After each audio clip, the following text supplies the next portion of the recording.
Welcome. I'm Tim Mayo, a member of the Festival Organizing Committee. This year's festival is made possible by the generous support of our sponsors, Brattleboro Community Television, the Stepansky Family Trust, the Thompson Trust, the Vermont Arts Council, the Vermont Humanities Council, and the Wyndham Foundation. We would also like to thank our advertisers, and we encourage you to support them. The festival is run entirely by volunteers, but has very real expenses. Your donations allow us to present the festival every year for free. We encourage you to contribute using the QR code on donor cards, which I have never seen, but if you have a program, there's several QR codes in the program. There's one, I think, on the second page and also on the very, very back page. David, you dropped something. Thank you. Okay.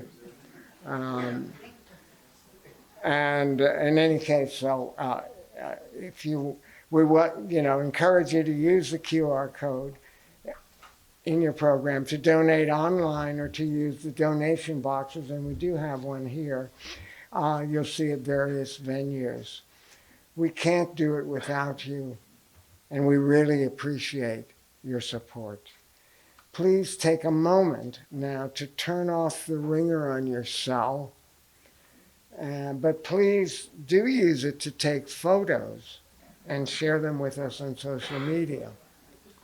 Can everybody hear me okay, by the way?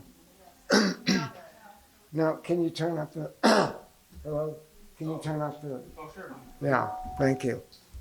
Okay. Okay, excellent. So I will introduce the first reader, who is Richard Michelson, and then Dee Dee will introduce Madeline. Richard Michelson's poetry collections include More Money Than God, Battles and Lullabies, Tap Dancing for Relatives, and most recently, Sleeping as Fast as I Can. He wrote the libretto for the off-Broadway musical theater piece Dear Edward, and his children's books have been on the top 10 lists of the New York Times, Publishers Weekly, and the New Yorker. Michelson has received a National Jewish Book Award and 2 Sidney Taylor Gold Medals. He has also served as Poet Laureate of Northampton, Massachusetts, where he hosts a poetry radio program and owns the R. Michelson Galleries. Growing up in the shadow of the Holocaust in a Brooklyn neighborhood consumed by racial strife, Michelson's experiences were far from ordinary, yet they remained too much a part of the greater circles of poverty and violence to be dismissed as merely private concerns. In Sleeping as Fast as I Can, Michelson honors his father, a victim of gun violence in that neighborhood, and pays tribute to his mother's surrender to dementia. Still, it is Michelson's sense of humor and active awareness of Jewish history, with its emphasis on the fundamental worth of human existence, that makes this book accessible, in the end, celebratory and life-affirming.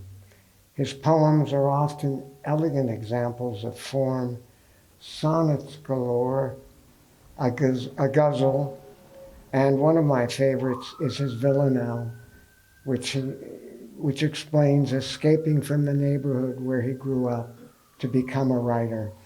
Please welcome Richard Michelson.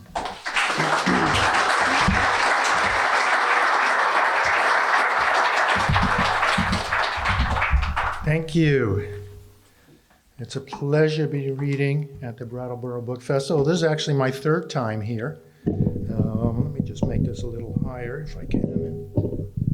Well, maybe I can't. Okay, you can hear me okay though? All right, I get loud anyways. It's a pleasure to be reading with Madeline. I feel like I'm like the lead-off singer for the Rolling Stone concert. And but we'll make it happen. Thank you for that nice introduction. I was trying, it's the saving grace of humor is getting harder and harder these days, unfortunately. I was trying to plan my set list here, and there's poems about, I'm trying to decide, should I read poems about the war, and then which war? And then, I have poems, of course, about COVID and gun violence. You're in for a good time, I promise you. But I thought I would start with the personal. And that's pretty much where everything starts anyways, I believe. And especially these days, I do write about my father was a victim of gun violence. He would have been 99 years old this week, but 50 years ago he was not given the chance to do that. I have been spending those years fighting for gun control the entire time, a battle I am sorely losing. It's not even close, but there's nothing we can do but keep trying. This is called Neighborhood Villanelle. Thank you. And for those who don't know, I write a lot in various forms. Villanelle, you might be familiar with Dylan Thomas's Do Not Go Gentle Into That Good Night. You'll kind of get the sense, am I? Okay. The lines keep repeating, and then in the last stanza, everything kind of, the repeating lines come together. So this is Neighborhood Villanelle. In this neighborhood, you'd better learn to fight, my father says. Real schooling's from hard knocks. Books won't save your life. He knows I'd rather write and read. I don't talk back. His love is no birthright. Instead, I bluff, act tough. He teaches me to box. In this neighborhood, you'd better learn to fight, he says, or you'll be prey.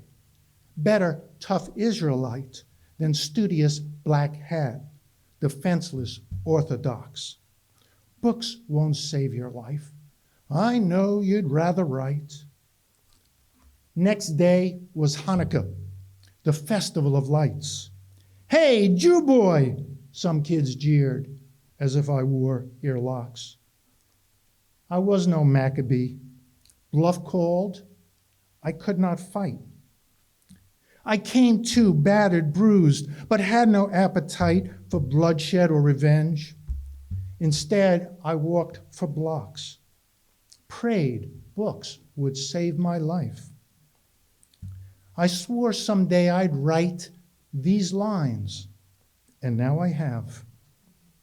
We never kissed goodnight, yet every poem I wrote, he saved. The paradox? A bullet stopped his life. Lead plug he could not fight. I escape the neighborhood with every word I write.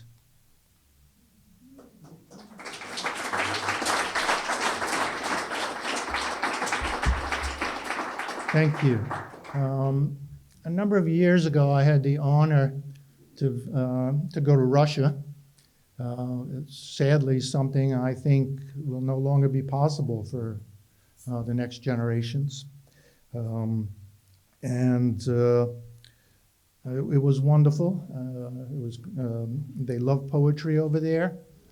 I had an interpreter. I would read, and then he would read my poems. And frankly, they sound a lot better in Russian. I promise you that. But this is the only language I have. I went out to a bar one night with a friend of mine who happened to be a black poet. And on the bar menu, there was a drink called the Dead Negro. Dead Negro.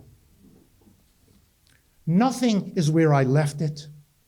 The empty, littered lot next to my father's hardware store has turned up 2 blocks to the north. even the store itself, which sold its last hammer and nail to the contractor who tore it down, putting this substandard duplex in its place, is missing. And the neighbors' children are now the neighbors. And the chalk outline of my father is rained from the gutter where he settled down with the bullet that killed him. Somewhere else, the murderer is murdering somebody else.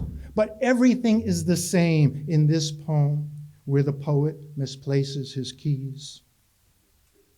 My old Jewish neighborhood is filled with blacks, and the African American neighborhoods are busy with Asians, and the Mexicans are everywhere. But here, in this dark bistro, in the Soviet-era city of Pskov, 6 hours south of St. Petersburg, there is a dead Negro on the bar menu. The dead Jews, my father among them, rise up in protest like the benevolent protectors they once were. They are looking for the picket line, which is no longer where they left it. And the leftists have moved to the right, and God is looking for God everywhere. Nothing is where I left it. Not my hammer and sickle, not my Star of David, not my well-thumbed book of poems. My wife and children are nowhere to be found. Oh, Amachai, can you help me to find my keys in the pocket of the Palestinian boy moved into my Brooklyn home? His sister is missing, and his mother is not where he left her. It's enough to start anyone drinking. I'll have a dead Negro, somebody says from the next booth. A black man, maybe the one that killed my father. But in this light, I can't tell. Everybody looks exactly the same.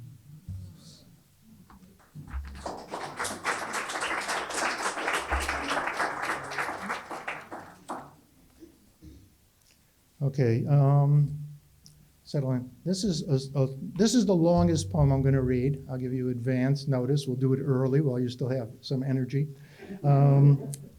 It's a sestina, and you can kind of know where we are. You can count it down if you like, as sestina is 6 stanzas of 6 lines each. The end word of each line repeats in the next stanza, all the end lines, and it's a final 3-line stanza where all 6 end words come together. I want to preface this as well because people always ask me afterwards, yes, everything in this poem is true. It's called Vermin. It was essential, Einstein stated, that he bring his violin to Berta Fanta's salon on Prague's Old Town Square. It is 1912, 4 years until relativity, and 6 before the first wave of the Spanish flu will kill among the 500 million infected. The painter Egon Schiele, already despondent over the death 3 days earlier of his lover, Edith, and their unborn child. Painting his pregnant lover the day before her death, he could already hear the viola and mournful bassoon of Mozart's Requiem Mass. Ready now to sketch himself dying, he gazes into the small square of his shaving mirror and recalls how he first entered the Vienna Academy of Fine Arts at age 16, even before his initial shave. No younger student accepted before or since. He died never to know he'd won that spot over the 17-year-old Adolf Hitler, who'd later loathed degenerate art and physicist Jews, moving to Berlin to pursue politics, aborting both brush and pen. The square root of time, displacing millennia of atoms, is music already usurping Einstein's brain, as nodding to Max Brod, he readies his violin under his chin. the pianist, who already has 4 of his 83 books penned to literary acclaim, looks squarely into the eyes of his closest friend, Franz Kafka. Brod loves his quiet companion's unpublished scribblings, which violate all of fiction's conventions. He had offered Franz absinthe for courage before inviting him to Bertha's if he'd recite the story about a transformation into vermin. Yet, rising to read to his fellow Jews, even Kafka cannot conceive of violence so extreme that each present will be dubbed a cockroach.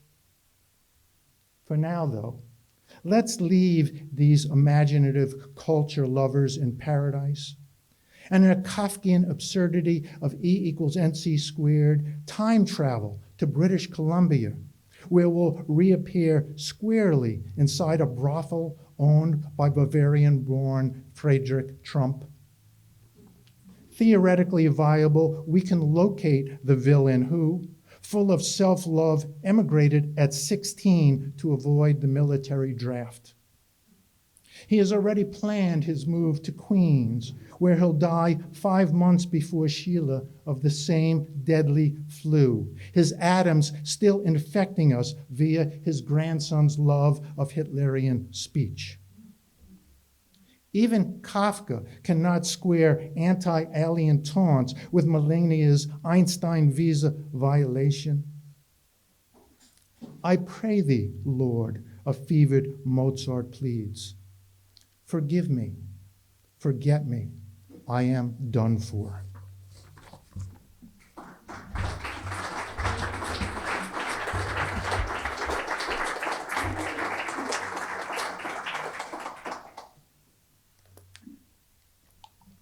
Thank you. So I'm going to change here because you mentioned in the introduction my one and only ever guzzle. And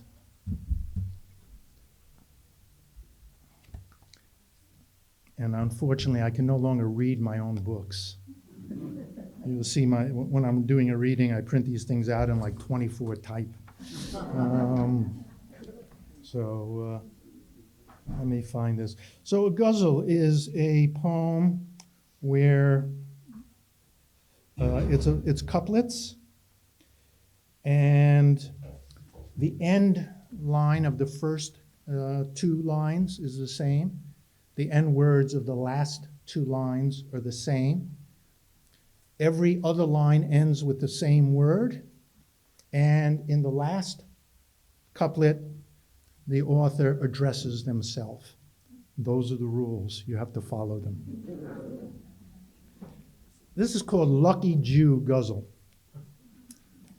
And it starts with an epigraph from the times of Israel. Lucky Jew figurines are more popular and populous than actual Jews in Poland.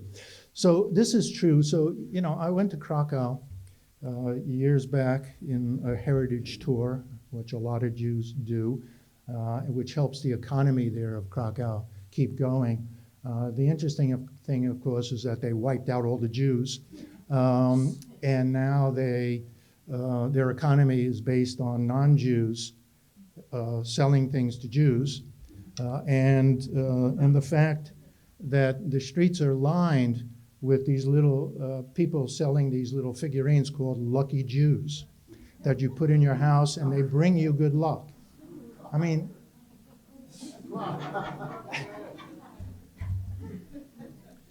boggles the imagination. I'm speaking in the voice of one of the people trying to sell me one. Lucky Jew Guzzle. In my kiosk in Krakow, you can buy a lucky Jew. Good fortune vows to follow you who own this tchotchke Jew. Placed near the entry door, he's sure to keep your coin secure. This knick-knack makes you well-to-do, just like a wealthy Jew. Rub his kippah, stroke his beard, or tug his curly sidelocks. Your stocks will increase faster than 1 billion zloty Jews. Long life and prosperity are how Jews bless their brethren. They dress in black. Stay in the pink. Think like a healthy Jew. Jewish prophets have a nose for profit and success. Contrast your prospects with my needing rhinoplasty Jews. A rabbit foot or horseshoe charm won't cause you any harm, but each one lacks the air of God, so try my tax-free Jews. Jews are resourceful, clever, kindly. That is why good news pursues even the socialist or bourgeois Bernie Jews. I beg you, Richard, don't pass by this poor unlucky Jew. Put up your nose and mock me then, rich fucking lucky Jew.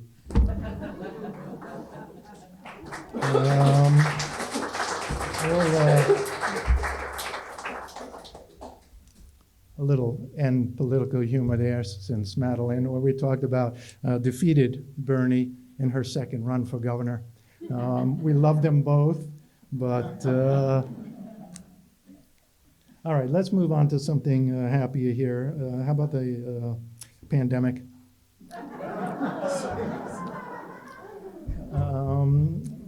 This is called Bless You. It's a sonnet. And it starts with an epigraph.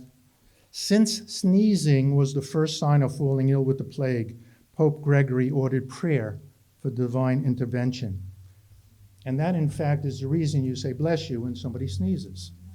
It started, again, with the plague, and we still do it to this day.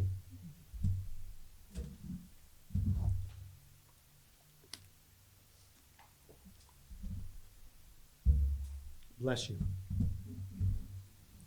Gesundheit, Great Aunt Frida calls out after each sneeze, another occasion for my soul to abandon my body. I hurry my index finger under my nose horizontally, blocking both nostrils as tutored, so evil can't seize and inhale to fill the void. Denying the devil his due, Frida dubs it. She, who at 60 to my 6, reflexively worries her brow, reaches toward the box of Kleenex, and spits over her shoulder. I mimic, patoo, patoo, patoo. Tonight, 8 years older than she was at her death, and dining curbside to curtail the coronavirus, I hear 2 tables over, chew. And for the first time in years, measure the distance between superstition and truth. Around me, panic, as mid-forkful, everyone freezes. May God keep us upwind from all airborne diseases. All right, a couple more. This book also details my mother's descent into dementia, which was very difficult to watch. And yet, at the same time, my mother did not live a happy life. And she became like a child, joyful at the end of her days. The interesting thing to me was that, she was a very sharp woman in all senses of the word. And I loved her dearly. And then I loved her even after she was no longer my mother, right? It makes you wonder about love and things. She was a totally different person. She wasn't in there. From the audience here, I think most of you know Neil Diamond's Sweet Caroline. You look like about that age group. Feel free to sing at the end. This is called Sweet Caroline, and it's from, you'll get it. It was visiting my mom one day. From this distance, you could be shooing flies, but as I exit independent living to enter the memory care unit, I can see performing his Neil Diamond dip, shake, swivel, the resident accordionist. According to Wiesenthal, evil flourishes when the good do nothing, and the evidence is everywhere. Yet from here, watching you dance to the wheeze and bellow, a choir of cafeteria aides praising your name with every chorus, I forgot to say my mother's name was Caroline, I think of the arrays of the brain, our synapses endlessly reinventing us. Dementia is lessened by music therapy, the director mentions, which has the potential to ameliorate your mother's depression. And so, I watch you sway and clap. Your expression, unrecognizable, is, dare I say the word, sweet. Oh, Caroline, you who prized vinegar above honey, resigned to life's bitter truths, a husband's murder, an indifferent God, now, finally, sing. Good times never seemed so good.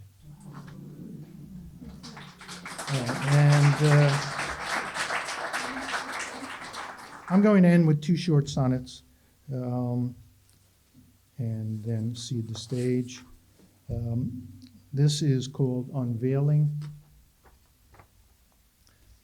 At the university in Tel Aviv, the scientists have printed a miniature human heart, 3D, rabbit-sized, but replete, the researcher used her own cells, with blood vessels, mitral valves, ventricles, cava. When my mother's muscle stopped beating, moments after I gave the surgical center my written non-intervention permission, I became aware for the first time of the warren of our bodies, its escape routes and artificial enclosures. No soul but soil, my mother taught, and it stuck. Afterlife of neither God nor prayer, but pebble, mud, dirt. And yet, 1 year to the day, my sister and I gather graveside to recite transliterated the mourner's Kaddish after divesting the monument of its covering cloth. Ritual complete, we fold into vehicles, 2 emergency medical cooler torsos, transporting home our holy yet temporary hearts. And I'm going to end with recipe. This is true.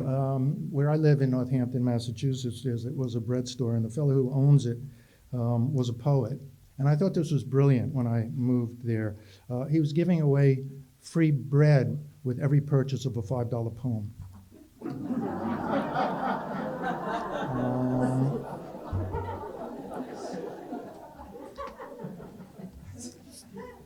Recipe.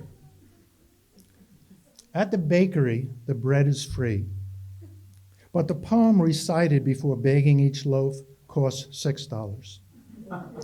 A stratagem to celebrate life. Add water, leaven, and let the hymn, the canticle, the psalm rise in your throat. Uninvited to my own party, I didn't realize that the heavenly choir singing the cacophony of arguments inside my head was only the quiet couple next door quarreling in bed, what my mother would call a certain recipe for disaster.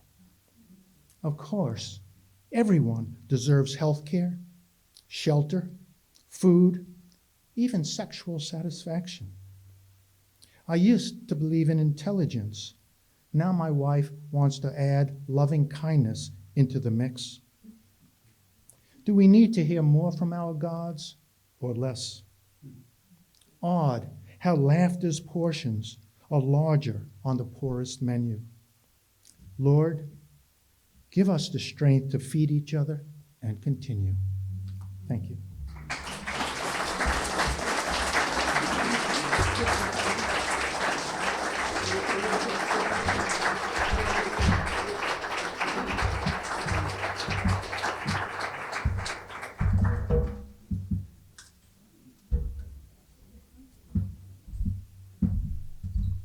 Hi.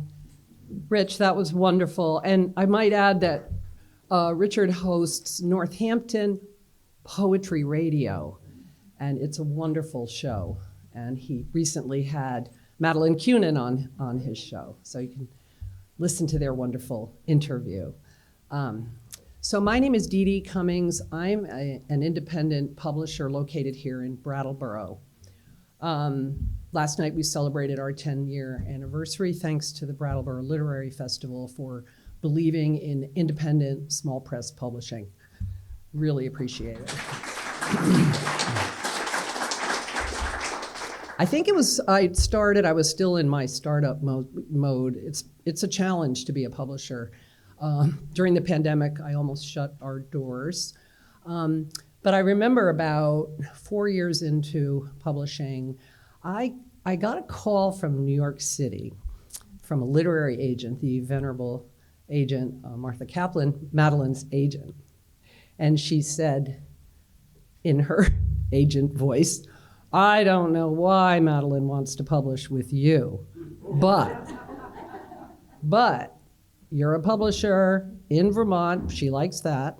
You're a woman, she likes that. And you're a poet." I said, "I am."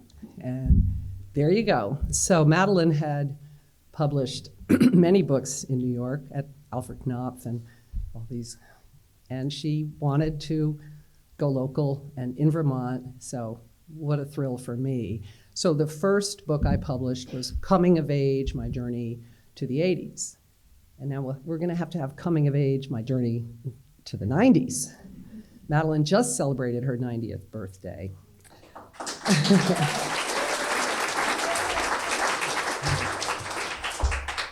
And then Coming of Age, we brought it out in hardcover and paperback, audiobook, and it continues to sell very well for us. And then a few years after that, this was now 4 years ago, Madeline said, I've got a book of poetry. And I said, "You do?" So, a politician wears this sort of shield of, being in politics. And so to be a poet, to be a creator, to be an artist, you're putting yourself out into the world. It's very vulnerable. And I'm just so proud of the Gov for choosing me to be her publisher and to writing poetry. Now we have the second book of poetry that's just out, September 28th. I had the date set because that was Madeline's 90th. And the book came out, and this is what the editor of the Harvard Review, the host of the Slowdown, and former professor at University of Vermont, Major Jackson, has to say about this book. An enthralling light emanates from the center of her poetry that reveals a life fully lived in love, laughter, joy, and sorrows overcome. Madeleine Kunin carries and divines her lineage and history with the kind of insight that is spectacularly fresh and tender. A hardwired sense of beauty throbs throughout the poems. Just beautiful.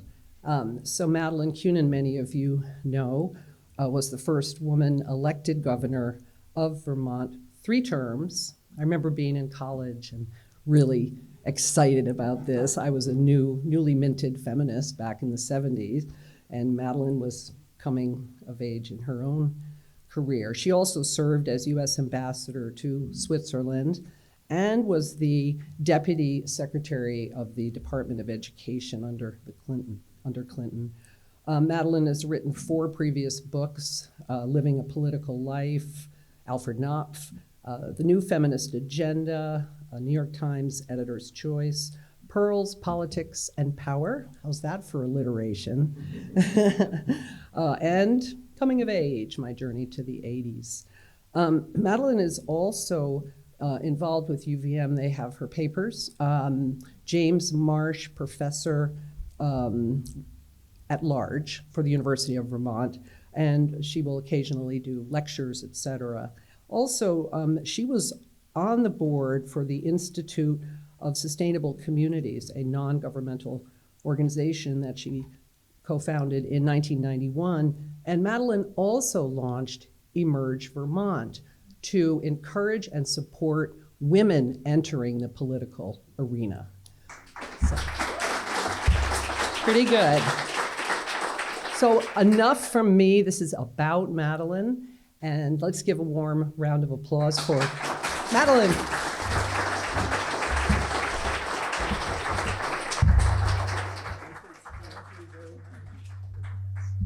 Thank you. Now I have to live up to all that has just been said. But, you know, Dee Dee mentioned the transition that my life took from being a politician to being a poet. I don't think I'm unique in that. There were some precedents, but as a politician, you sort of live on the outside, and you keep the real inside kind of hidden or glossed over in some pretty colors or self-praising books. But being a poet, you have to concentrate on your inner side. And after I stepped away from politics, I sort of featured my inner, I wanted to think and I wanted to be free of public opinion. The irony is when you're writing, you're private, but when you stand at a podium like this, you're suddenly very public. Sometimes it's hard to read the poems that mean the most to you. And I have high praise for Richard for his work and poems. Sometimes when you're writing, you have your inner self, and then you wonder whether you should expose yourself to public scrutiny. And I did that when I wrote my first book, Living a Political Life. I went to the post office and had a long conversation with the postmistress. How shall I send? In this era, it was discs that held the prose. And finally, she assured me if I wrapped it like I would a baby, it would arrive safely. And it took that much reassurance for me to get going. But it's interesting, having just turned 90, after years of sort of denying your age, suddenly you get applause. And that's what's ringing in my ears. I'll read you the first poem. I am 89, hovering, this I wrote last year, you can tell. I'm 89, hovering before 90, which scares me, undoubtedly close to being everything, to losing everything. I'm sorry, I have Richard's problem too. To losing everything that holds one together. My knees, my teeth, my head that plays hide and seek with words. Can I write? I wonder, can I love? What will I do beyond exist? Well, turn 90 and celebrate.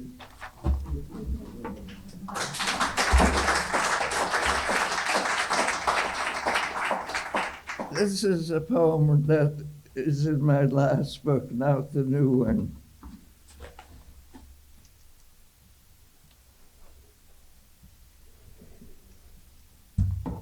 Is it time to renew my car registration. The notice in the mail gave me a choice. Renew it for 1 year or 2. If I renew it for 2, I save $12. I pause and think about life. Will I still be able to drive in 2 years? Or will I be alive in 2 years? This existential question demands a reply. I don't expect to have to decide so soon about mortality. If I die in the first year after I paid for 2 years, I won't get my money back.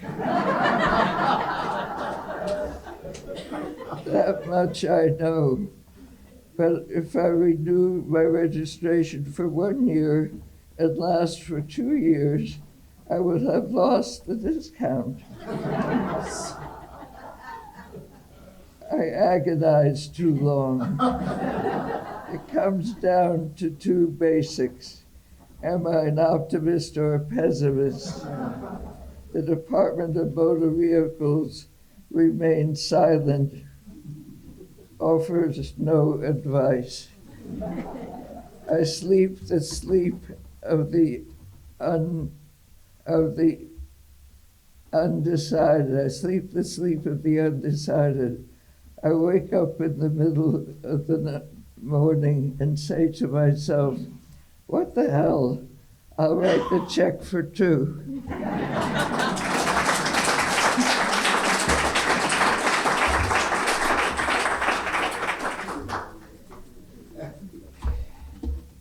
I have what's called an essential tremor.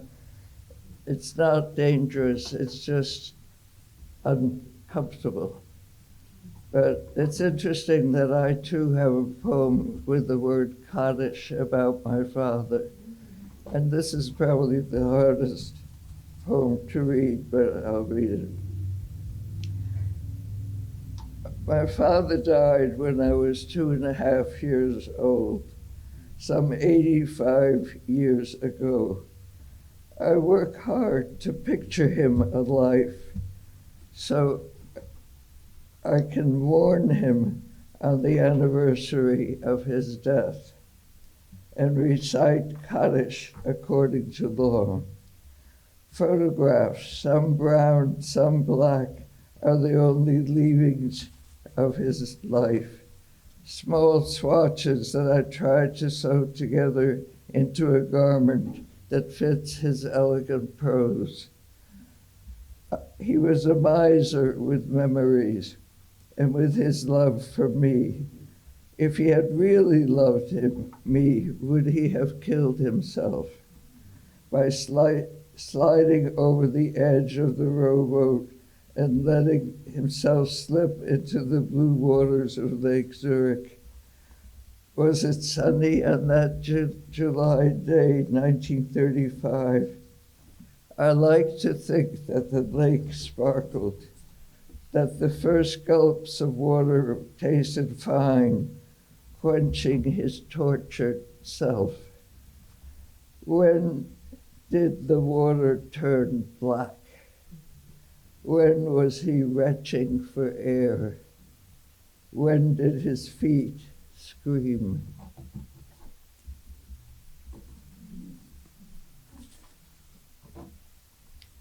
I know that's hard to listen to and hard to write.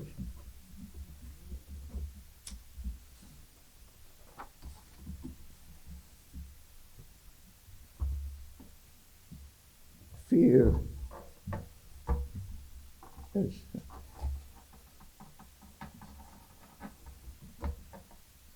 I am afraid, not for myself. I have almost arrived where I was going to go. I fear for the others, the children and their children, and those after that. When will they How will they carry on in this burning world?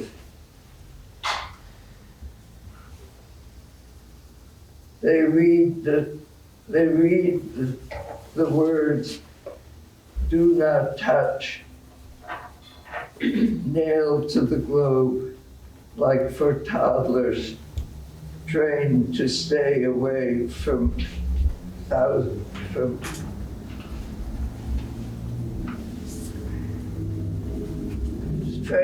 trained to stay away from the hissing stove. I fear water like never before. A blind river splashes on windows. Everything is in its way. Cars upside down, dolls without heads. I fear storms, shorelines once fastened firm are torn away. Everything, every second floor window has the water. Red roofs running away.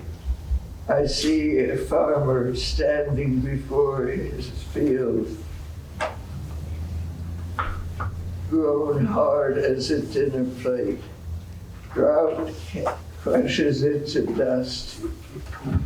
When that day comes, when my children must move on from sodden dirt to soil, I'll be gone.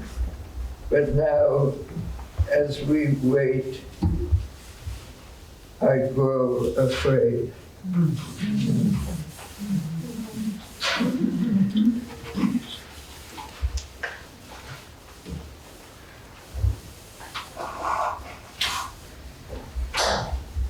I guess I don't have enough light. It grows dark.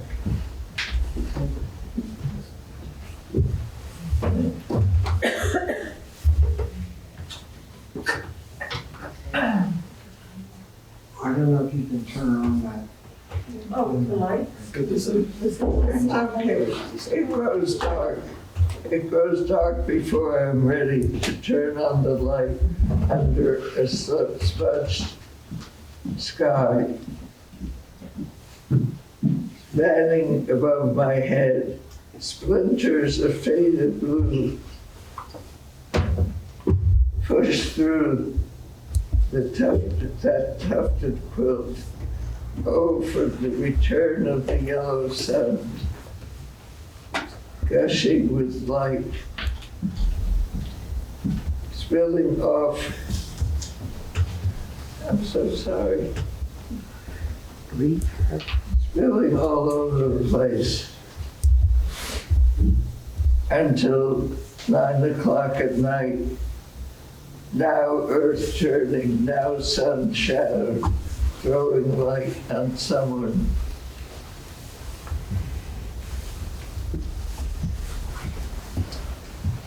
Someone somewhere while I wait.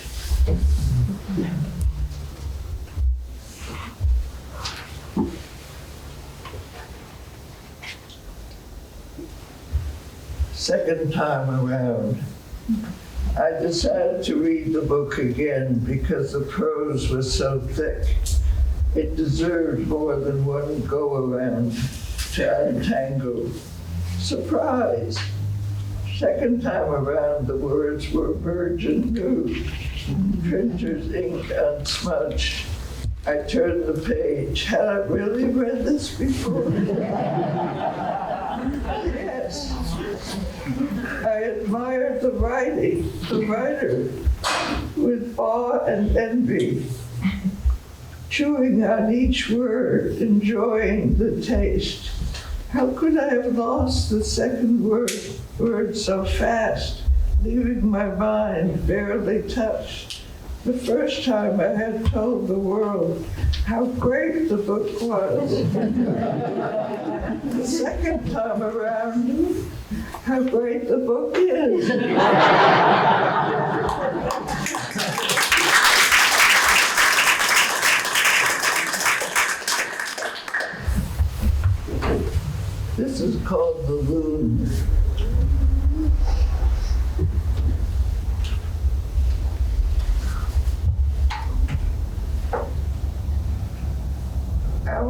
tell you about the loon's lingering call. When I say loon slowly with the long ooh, as in moon, I repeat, loon, loon, for pleasure. I listen to its mournful cry from somewhere in the lake, I don't know where. What meaning was this human voice? Is the loon screaming danger to her newly hatched chicks? Or is that not it at all? Could the loon be singing soprano to its beloved? When the loon sings to me, I startle to hear a sound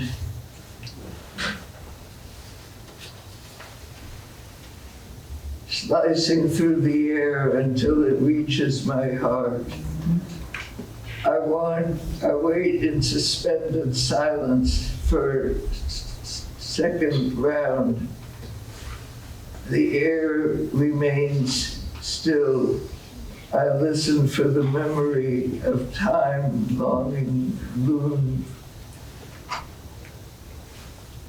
touching every pore of my body before it melts into the lake and is gone.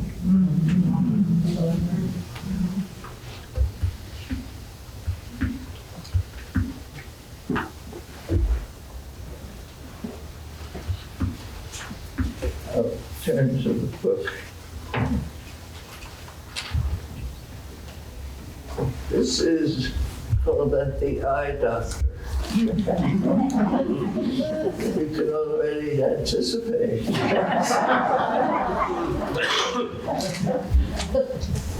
I don't know if it's better with or without. I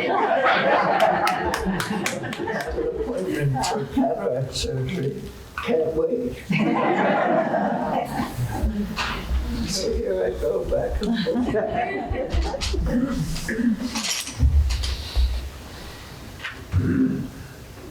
Maybe I'll take your phone. I could read this perfectly well at home. I'm at the ophthalmologist's waiting room for 2.5 hours with my New Yorker magazine that I could not read because my eyes. I could not see, but I could think about all the things, all the wasted time spent sitting in a chair, looking at other patients, wondering who would be next. When would it be mine? Don't they understand? I don't have time to waste. I am old. I focus on what patients are wearing, their sneakers and socks, their hair, their hands, their eyes.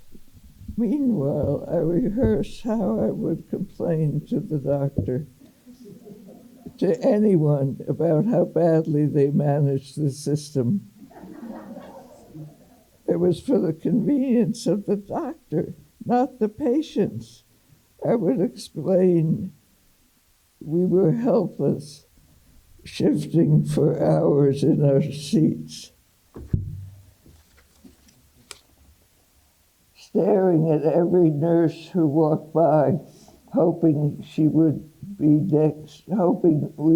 next. The door opened. The smiling doctor walked in. "Hi, Madeline," he explained. "How's your son, Adam?" "Fine," I said, and smiled back. I forgot every word I was going to say.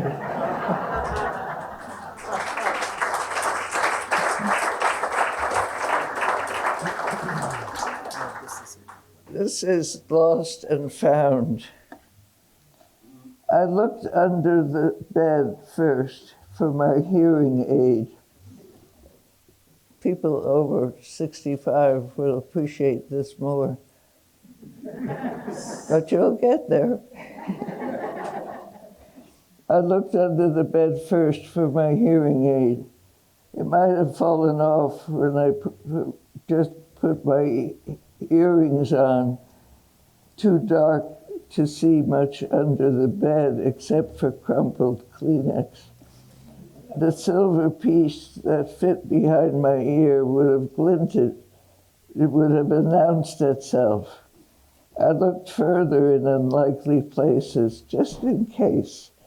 Behind the toilet bowl, in the wastebasket covered by piles of papers, under the pillows in the living room next to my computer, amidst pens that no longer wrote. On the bedspread, perhaps, in case it dropped when I had been making the bed. Under the dining room table, dropped while eating dinner. I moved the chairs and looked more than once, and once again and again. Losing the hearing aid was worse than losing an earring, which I had done the day before. The hearing aid was part of my body. I was lopsided with just one in my left ear. I was almost deaf, regardless. So what was happening around me? I had to find it. I talked myself into believing I could replace just one hearing aid and it would not cost thousands of dollars, like I feared the hearing aid would.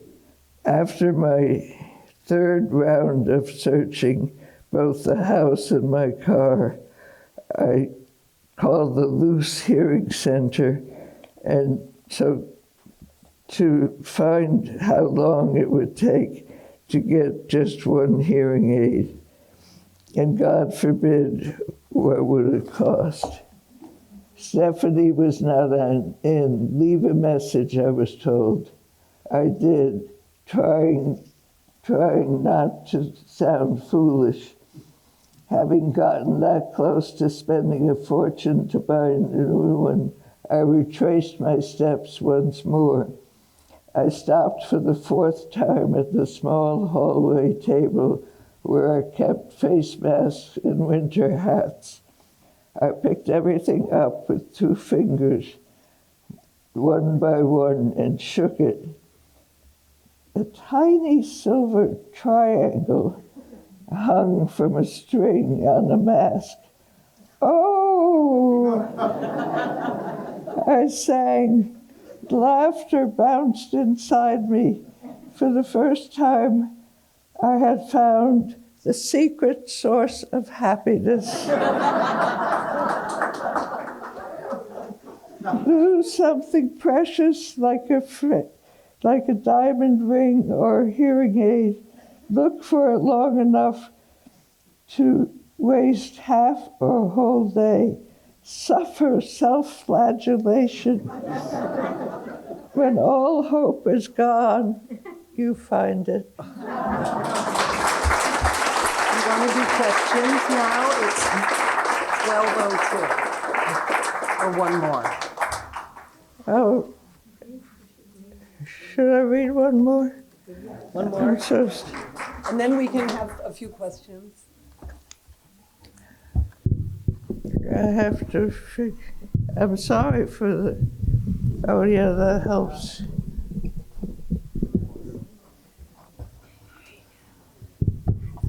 Well, this is one I haven't marked, but I just opened up to it, since you seem to have a sense of humor.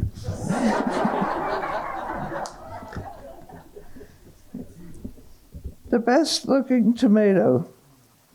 Things to remember. Working at Manganaro's on 9th Avenue in New York City, I was a student at Columbia School of Journalism and needed the money. I learned how to run the awesome espresso machine and toss the grounds out by tapping on the metal cup upside down. I made lots of grinders, all kinds. One I especially liked, eggplant with tomato sauce.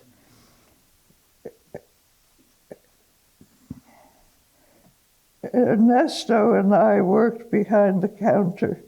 He was always sad, homesick for Italy. I felt sorry for him and made small talk. At noon, the crowd surged in from the garment district. I can't remember his name, but I remember how he greeted me. "You're the best-looking tomato on 9th Avenue."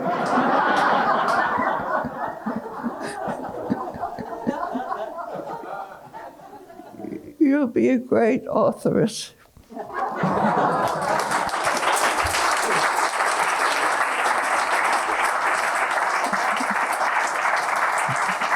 Thank you. Thank you.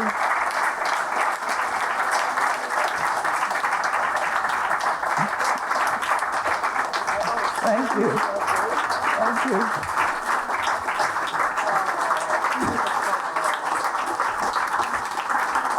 Thank you. Thank you. Thank you. Does Rich want to come up here for questions? I'd be happy to answer questions, and I don't need glasses to do that. That's great. Thank you. Oh, thank you. This hasn't happened to me before, that I've had such a hard time seeing. But it means I have to get everything in large print. Yeah, I should do what I do. Big Yeah. print it out. Yeah, I did that with Kaddish, but not with all the poems. I thought my printer wasn't working till I realized it wasn't plugged in. Questions, comments? Yes. Questions? I loved your DMV poem, which I think we all get that and always think about it. Although I was wondering, was that something that came to you right away, or was that like, weeks or months or years later when you actually, probably not years later? The thought of writing a poem about a DMV letter? Writing a poem about The Department of Motor Vehicles, the registration. Did it come to you right at the time you were at the DMV to write that poem, or did you spend a lot of time thinking about it? I think I sort of dig in my memory for poems.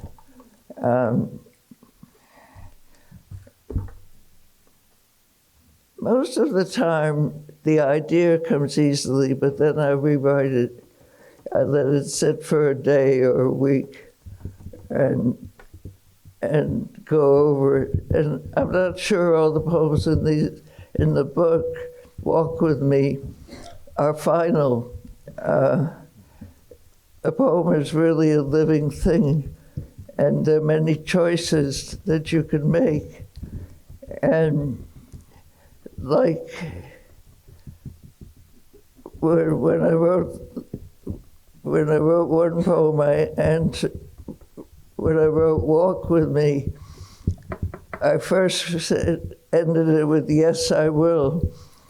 And then before publication, I said, take out I will and just do yes. And I thought that left more for the reader. But when I read it now again, I think I should say I will. So we'll have a vote after. Do you want to respond to that question? Your poem? I didn't write it. No, it's fine. Other questions, or we can sign books? Yes. You both seem to have great senses of humor. Could you just talk a little bit about where they came from? I have no idea. It comes more easily when I'm at a podium reading my poems. I don't, something in me wants to lighten the scene. And I wasn't that funny as a governor.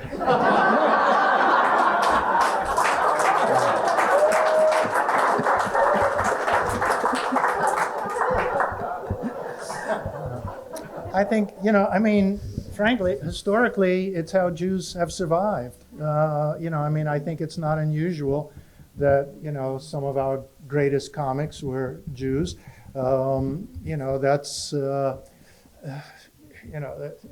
Sometimes we'll talk about, what's the difference between a Jewish optimist and a Jewish pessimist.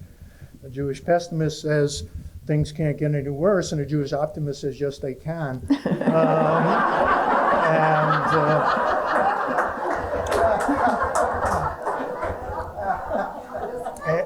And frankly, I often quote that.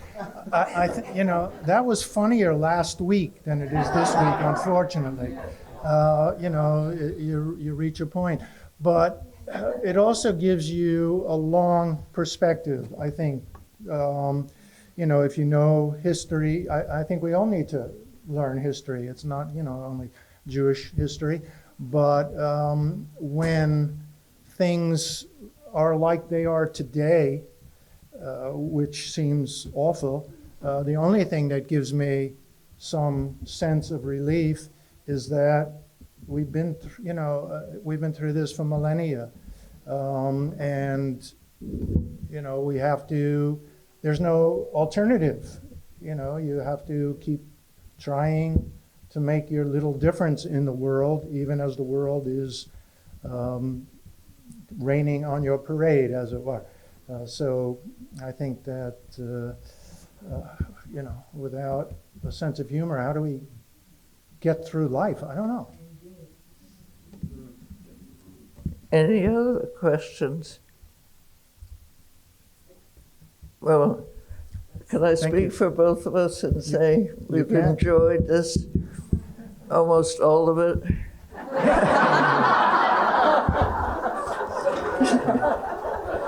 This reading, and I apologize for my wandering a bit off script. All right. But you've been a great audience. Yes, thank you. And we'll get